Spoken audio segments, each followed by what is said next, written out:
Imagine this for a second. You're at your desk, maybe editing some high-res video. Everything's moving perfectly. The cursor, the playback, there's zero lag. But the computer, the actual tower doing all the work, it's not there. It's not even in the same building. It could be miles away in some secure, cooled server room. That's sort of the dream for a lot of IT departments, right? To completely separate the user from the hardware, but without the user, noticing it all. And that's exactly what we're diving into today with this AdderLink Infinity ALIF1102T-US. It's a KVM transmitter, keyboard, video, mouse. Right. And it promises to solve that one huge problem with remote setups. Yeah. That extension cord feeling. Usually you get either fuzzy compressed video or a tiny bit of delay that just feels wrong. Exactly. And this device, the ALI1102T, it claims to get around that with something they call spatially lossless encoding. Okay, that sounds a bit like marketing speak for it streams really well. Is it actually any different from, say, a standard remote desktop? Oh, it's fundamentally different. A typical remote desktop compresses the image to save bandwidth. It's literally throwing away data it thinks your eyes won't miss. But you do miss it. You do. This system uses one-to-one pixel mapping. The digital video signal leaving that remote computer is mathematically identical to what appears on your monitor. So no compression artifacts at all? None. Zero.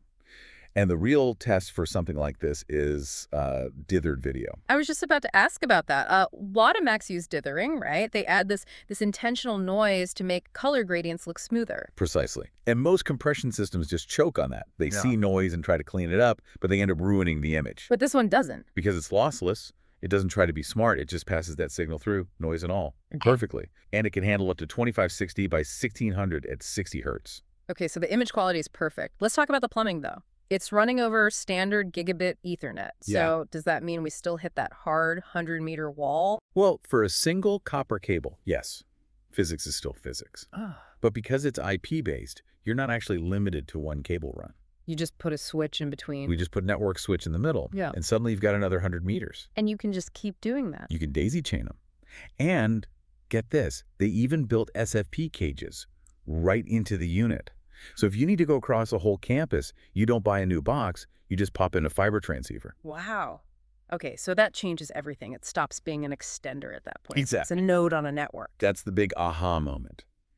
It can work as a simple point-to-point link, sure. But you can also hook it into their management system, the AIM system, and it becomes a matrix. Meaning one receiver at your desk can switch between, I think, up to 16 different source computers. That's incredibly flexible, but it also sounds like a single point of failure.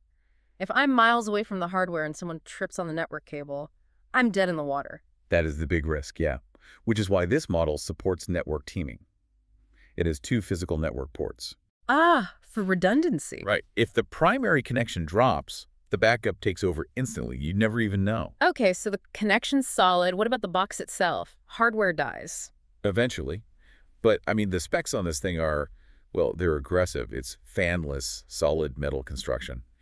And the meantime between failures, the MCBFs. Right, saw that number. It's something crazy, right? It's 476,000 hours. Which is, what, over 54 years? I don't think I own anything that's designed to last for 54 years. It's built to be installed and then completely forgotten about. But let's look at the flip side of this access from anywhere idea.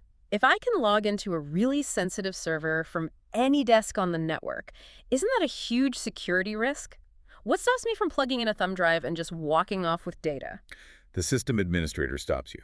It has what's called USB class control. Break that down. It identifies what kind of device you've plugged in. If it sees a keyboard or a mouse or a graphics tablet, an HID device, it passes the signal through. But if it's a hard drive? If it detects a mass storage device, it just blocks it. Cold. The port goes dead for that device. So it's zero config for the user, but the admin still has that granular control. Exactly. It's all about making the experience seamless without compromising the endpoint security. So really, the ALIF1102T is kind of proof that you can totally decouple the workstation from the worker. You get the security of a locked server room with the performance of a machine sitting right under your desk. Yeah, and it points to a much bigger trend. I mean, as these lossless connections get more common, you have to start asking, does the whole idea of a personal computer, a powerful box just for you, does that even make sense anymore? Are you saying we're just heading back to the old mainframe days? In a way, we might all just end up with simple terminals on our desks. logging into these massive centralized compute hubs for everything we do. A pretty wild thought. Either terrifying or exciting, I guess, depending on how much you hate managing your own cables. Thanks for listening to this deep dive.